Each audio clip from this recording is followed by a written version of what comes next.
Hello students, I Anshu Shehrawat welcome you all to your education platform English Winglish.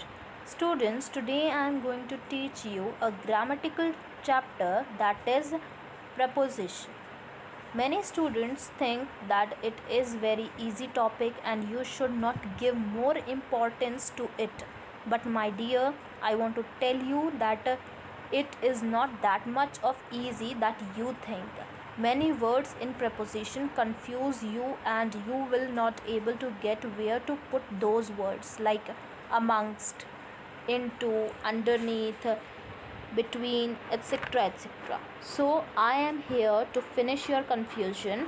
So you just no need to worry, just pay attention to my words and this video.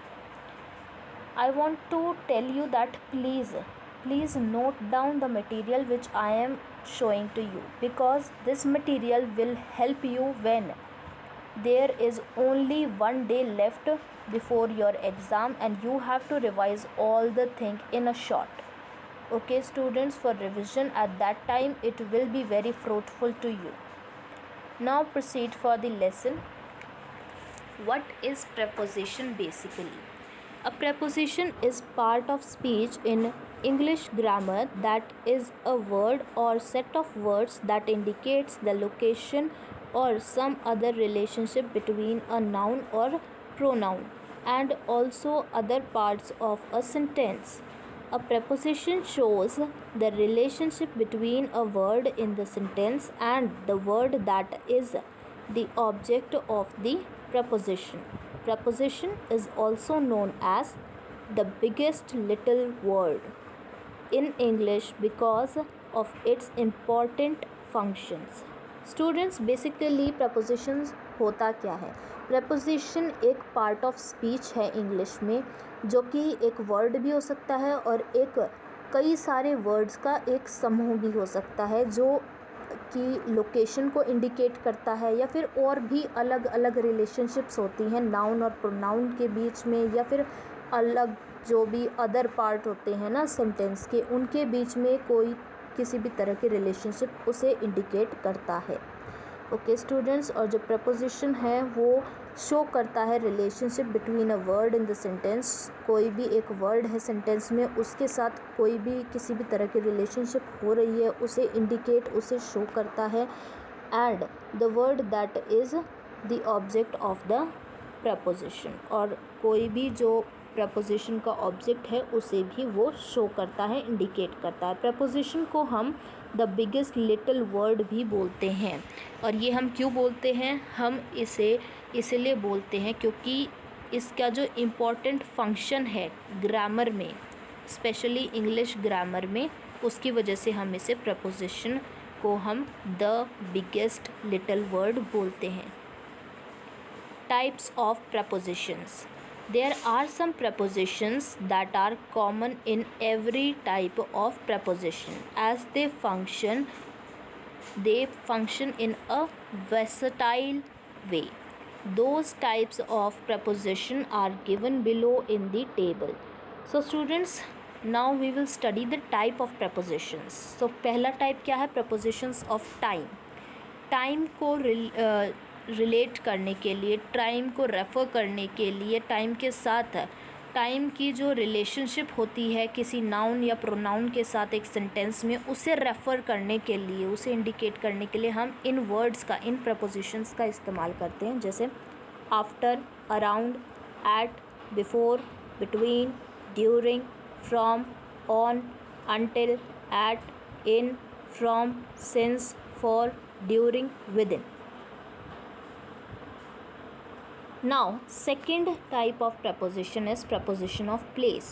place को place के साथ कोई भी तरह की relationship हो रही है, उसे हम इंडिकेट या रेफ़र करने के लिए इन प्रपोजिशंस का इस्तेमाल करते हैं. Above, across, against, along, among, around, at, behind, below, beneath, beside, between, beyond, by, down, in, inside, into, near, off, on, opposite, out, over, past, through, to, toward, under, underneath. Now, third type of preposition is preposition of direction, movement. Direction या movement किसी भी noun या pronoun के साथ में हो रही है, ऐसा कुछ एक्शन हो रहा है, उस एक्शन को इंडिकेट करने के लिए हम इन प्रपोजिशन या इन वर्ड्स का इस्तेमाल करते हैं. At, for, on, to, in, into, onto, between. Fourth type of preposition is preposition of manner. So by, on, in, like, with, इन प्रपोजिशंस का यूज़ हम प्रपोजिशन ऑफ मैनर के लिए करते हैं. और भी अदर प्रपोजिशंस हैं जिनका हम इस्तेमाल करते हैं, लेकिन इनका हम अपनी अकॉर्डेंस के अकॉर्डिंग, जिस तरह का जिस मूड का जो है सेंटेंस, उस सेंटेंस को देखते हुए हम इन प्रपोजिशंस का यूज़ करते हैं. वो प्रपोजिशंस हैं by, with, of, for, by, like, as. Now proceed for the rules of preposition. Prepositions का फर्स्ट रूल है, a preposition can not be followed by a verb. Verb placed immediately after preposition must be in gerund form. Okay, तो students, जो preposition होता है वो हमेशा verb के आगे लगता है, और जो वर्ब होती है वो हमेशा प्रपोजिशन को फॉलो करती है, उसके पीछे लगती है. जैसे हम एग्जाम्पल ए में देखते हैं, he prevented me from drinking hot water. तो ड्रिंकिंग जो है वो हमारी वर्ब है, उससे पहले फ्रॉम आ गया. ओके, फ्रॉम आ गया, फ्रॉम एक प्रपोजिशन है. अब आप मुझे कमेंट में बताइए कि फ्रॉम कौन सी टाइप ऑफ प्रपोजिशन है. ओके स्टूडेंट्स, आई होप आपको पता चल जाएगा. He insist on trying once again. Trying जो है ये हमारा वर्ब है, उससे पहले जो ऑन है वो हमारा प्रपोजिशन आ गया. ओके, ऑन भी आप बताएंगे कि ये कौन सी टाइप ऑफ प्रपोजिशन है. Rule number second, when object of the preposition is an interrogative pronoun, what, who, whom, which, where, etc., the preposition usually takes end or front position. जो preposition होती है, ओके, जब आपका कोई भी object है वो इंटेरोगेटिव प्रोनाउन में आ जाता है, जैसे व्हाट हो गया, हु हो गया, हुम हो गया, विच, वेयर, या फिर WH से कोई भी वर्ड आ जाएगा, मे से आ जाएगा, मतलब इंटेरोगेटिव प्रोनाउन होना चाहिए. तो जो प्रपोजिशन है या तो वो फ्रंट में आएगी या फिर वो एंड में आएगी. ओके स्टूडेंट्स, जैसे आप एग्जांपल ए में देख सकते हैं, may I know who were you talking to. तो टू जो है वो हमारा प्रपोजिशन है, ये लास्ट में आया. ओके, हु यहाँ पे यूज़ हो रहा है, तो मतलब ये इंटेरोगेटिव प्रोनाउन है. तो आपका जो प्रपोजिशन है वो या तो लास्ट में आएगा या फिर आपका फ्रंट में आ जाएगा. ओके, तो यहाँ पे लास्ट में. What are you thinking of, यहाँ पे भी आप देख सकते हैं ऑफ आपका लास्ट में आया है. It use to be thought as ungrammatical to end a sentence with a preposition, but it is now well accepted. पहले जो था इस रूल को एक अनग्रामेटिकल बताया गया था, लेकिन अब इसको एक्सेप्ट कर लिया गया है कि आप प्रपोजिशन को लास्ट में लगा सकते हैं. और आप फ्रंट में तो लगाएंगे ही, क्योंकि आपका इंटेरोगेटिव अगर प्रोनाउन इसके अंदर यूज़ हो रहा है, वट, हु, हुम, विच, वर, या फिर कोई भी आपका इंटेरोगेटिव प्रोनाउन जो है वो सेंटेंस में यूज़ हो रहा है, तो आप जो आपका प्रपोजिशन है उसे आप फ्रंट में लगाएंगे. और साथ ही में अब इस रूल को एक्सेप्ट कर लिया गया है, तो अब आप प्रपोजिशन को लास्ट में भी पुट इन कर सकते हैं.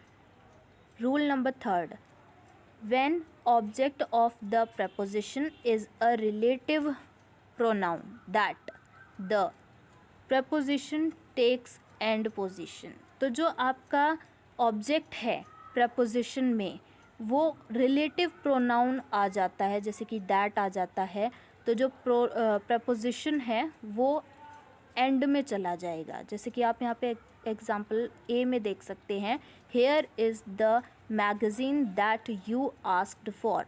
यहाँ पे दैट आया तो जो फॉर है वो एक preposition है, वो लास्ट में चला गया। B, this is the dish that she is fond of, fond of, okay, of जो है वो आपका preposition है, दैट यहाँ पे आया तो फिर जो आपका preposition है वो एंड में चला गया, क्योंकि दैट जो है वो एक ऑब्जेक्ट जो है ऑफ preposition। अगर आपका रिलेटिव प्रोनाउन आ जाता है, मतलब दैट आ जाता है, तो आपका जो preposition है वो एंड में चला जाता है। Rule number 4, when the object of the preposition is infinitive, okay, infinitive मतलब जैसे टू प्लस में कोई भी वर्ब आ गई, ओके, टू प्लस में अगर आपकी कोई वर्ब आ जाती है उसे हम इन्फाइनाइटिव बोलते हैं। तो जो preposition है इज़ प्लेस्ड आफ्टर इन्फाइनाइटिव, जो आपका preposition है वो इन्फाइनाइटिव के बाद प्लेस्ड होगा, ओके स्टूडेंट्स। जैसे आप एग्जाम्पल ए में देख सकते हैं, this is a good hotel to stay at, okay, to stay at, यहाँ पे टू के साथ आपका स्टे आ गया, ठीक है, स्टे एक वर्ब है, टू प्लस में वर्ब, तो आपका ये क्या बन गया, इन्फाइनाइटिव बन गया। और बोला क्या गया है, जब आपका सेंटेंस में इन्फाइनाइटिव आ जाता है तो आपका जो preposition है वो इन्फाइनाइटिव के बाद लगता है। तो यहाँ पे एट जो है वो आपका preposition है, वो टू स्टे जो कि इन्फाइनाइटिव है उसके बाद लगा है। I need a pencil to write with, okay, with आपका preposition है, टू राइट, टू प्लस में वर्ब, वर्ब क्या है, राइट है, तो ये क्या है, ये इन्फाइनाइटिव है, इन्फाइनाइटिव के बाद जो है आपका विद लगा है, विद आपका एक preposition है। स्टूडेंट्स होप आपको समझ में आ रहा होगा। Rule number 5, in some sentences preposition is attached with the verb, कुछ सेंटेंसेस में जो prepositions होते हैं वो वर्ब के साथ अटैच्ड होते हैं। जैसे for example, I hate being laughed at, okay, at जो है वो आपका preposition है, लाफ्ड जो है वो आपका वर्ब है। वो जो वर्ब है वो कई बार सेंटेंसेस में जो preposition है वो वर्ब के साथ अटैच्ड होके आता है, तो वही काम यहाँ हो रहा है। B, this I insist on, insist क्या है, वर्ब है, ऑन क्या है, preposition है। Rule number 6, in interrogative sentences prepositions come in the beginning, this is the most important rule, just remember it every time. जो आपके इंटरोगेटिव सेंटेंसेस होते हैं ना बच्चा लोग, उनमें जो preposition होता है वो बिगनिंग में लगाया जाता है, ओके स्टूडेंट्स, बिगनिंग में लगाया जाता है। और हमने एक और रूल पढ़ा था, अगर आपको याद हो तो, इंटेरोगेटिव अगर आपकी प्रोनाउन आ जाती है तो आपका जो preposition होता है वो एंड में भी आ सकता है और फ्रंट में भी आप उसे लगा सकते हो।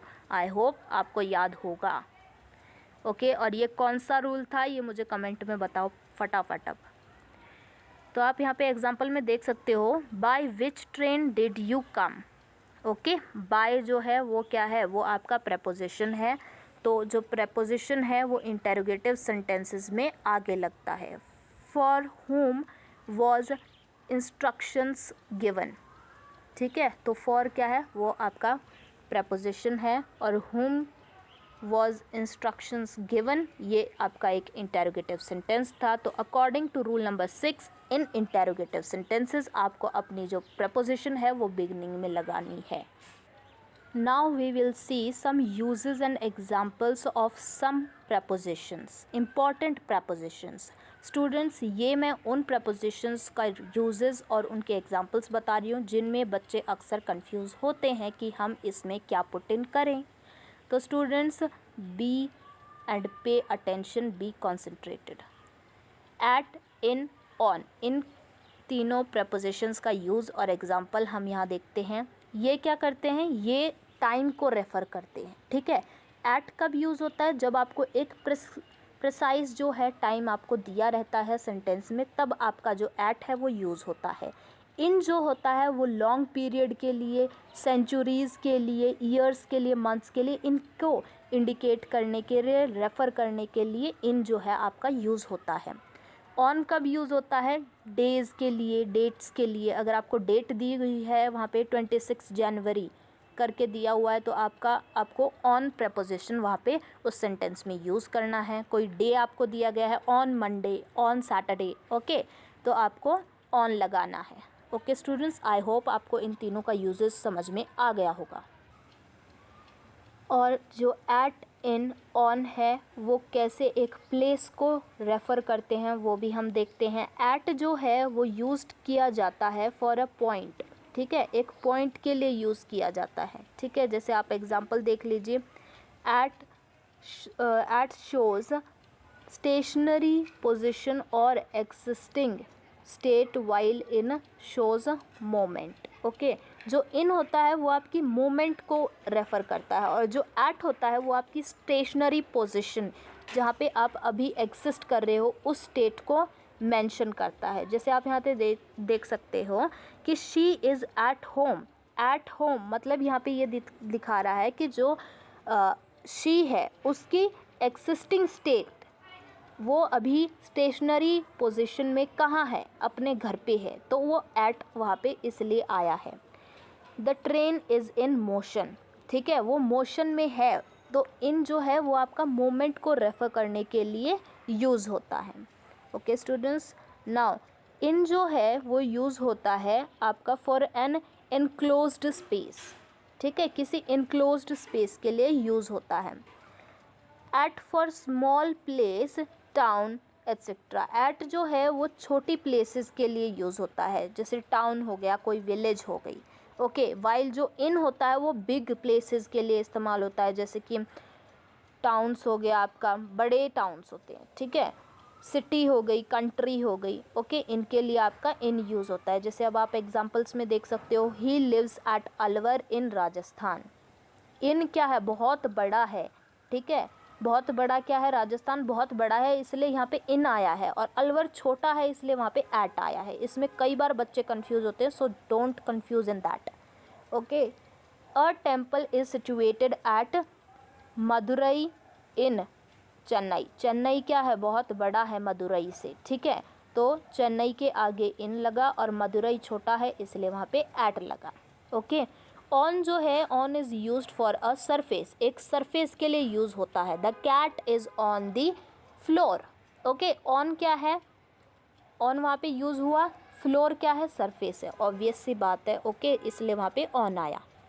अब थर्ड कंडीशन क्या है, at is used for a point of time and in is used for a period of time. Okay students, at जो है वो एक पॉइंट ऑफ टाइम के लिए यूज़ होता है, बल्कि जो इन होता है वो आपका पीरियड ऑफ टाइम के लिए, पीरियड ऑफ टाइम को रेफ़र करने के लिए यूज़ इन किया जाता है। इसमें अब आप एग्जांपल्स में देख सकते हैं, the train will arrive at 6 in the morning. तो इन द मॉर्निंग, मॉर्निंग क्या है, पीरियड ऑफ टाइम है। ओके, 6 क्या है, एक पॉइंट ऑफ टाइम है, इसलिए 6 के आगे एट, और पीरियड ऑफ टाइम यानी मॉर्निंग, मॉर्निंग के आगे इन लगा। He will meet you in the morning, morning क्या है, पीरियड ऑफ टाइम, इसलिए आगे इन लगा। ओके स्टूडेंट्स, आई होप आपको अंडरस्टैंड हो गया होगा, समझ में आ गया होगा। नाउ डी, अब आप यहाँ पे देखें, इन और into. In shows the existing state of things, जो एक्सिस्टिंग स्टेट होती है ना चीज़ों की, वो जो है वो इन रेफ़र करता है। While into shows movement, into जो है वो मूवमेंट को शोज़ करता है। जैसे आप यहाँ पे देख सकते हैं एग्जांपल्स में, he jumped into the river. Jump क्या हो रहा है, जंप यहाँ पे मूवमेंट हो रहा है, ठीक है, वो एग्जिस्ट नहीं है, मतलब वो अभी इनिशियल स्टेज उसकी मोशन में है। ओके, मोशन तो आपने फिज़िक्स में पढ़ा ही होगा, तो मोशन में अभी वो जंप कर रहा है, तो वो मोशन में है। जब वो स्थिर हो जाएगा, वो वहाँ पे एक्सिस्टिंग स्टेट में आ जाएगा, तब हम वहाँ पे क्या लगाएंगे, इन लगाएंगे, तो इसलिए यहाँ पे इनटू लगा। There are 3 students in the class, मतलब वो क्लास में अभी अवेलेबल है, इसलिए यहाँ पे इन बोला गया है। Okay students, now we will see the use of to and into. Okay students, in the direction of turn to the right, destination I am going to Jaipur, until from Monday to Friday, 5 minutes to 10, compare with they prefer hockey to soccer, with indirect object please give it to me, as part of initiative Infinite, I like to sakai.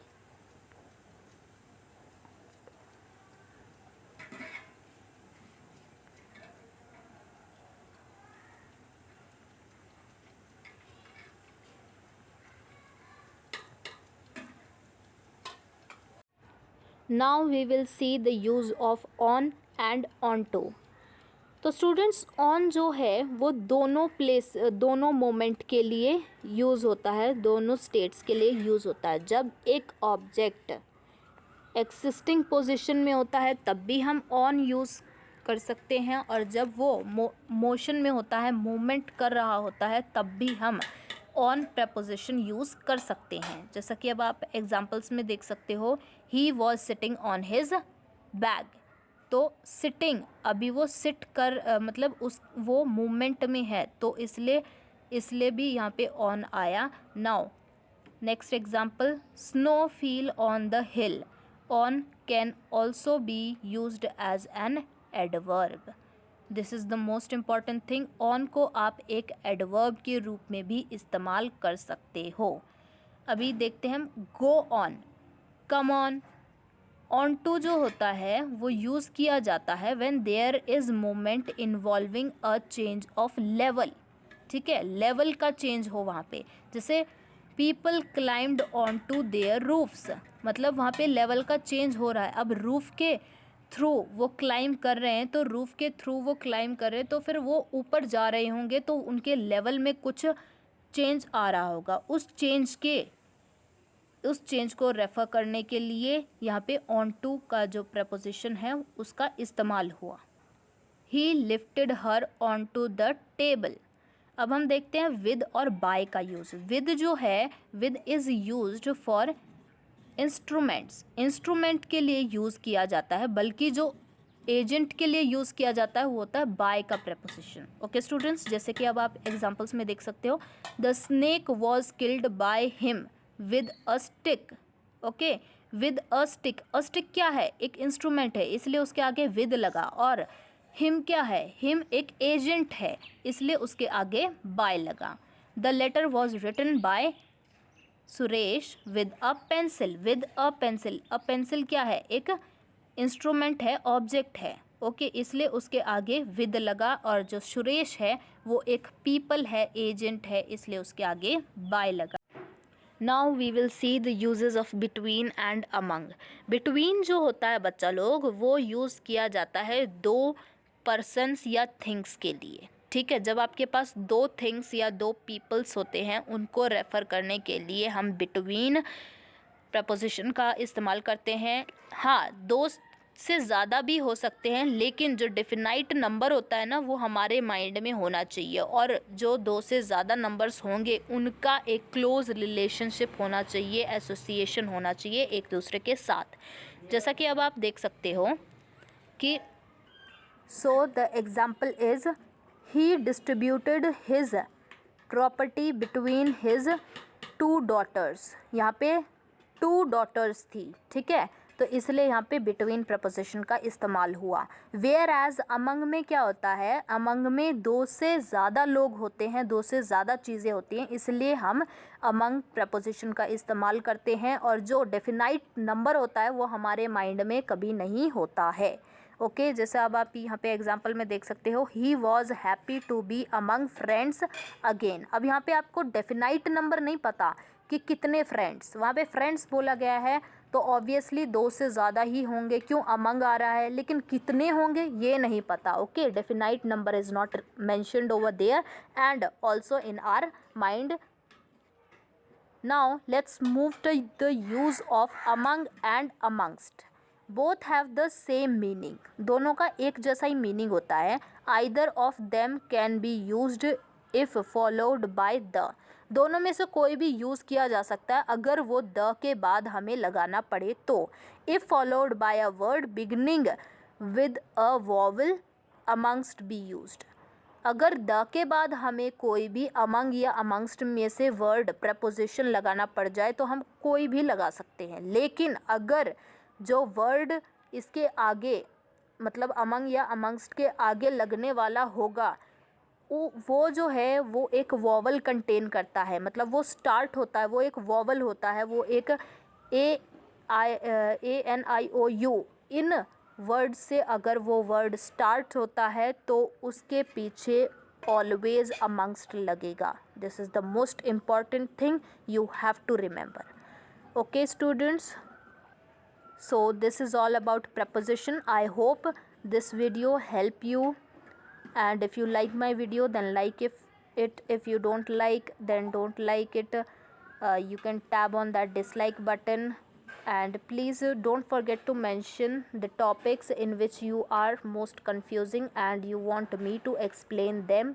If you want more and more videos and notification of them, please subscribe to my channel and hit that notification bell so that you will be getting notification time to time. Thank you and have a nice day. Hope it help you a lot.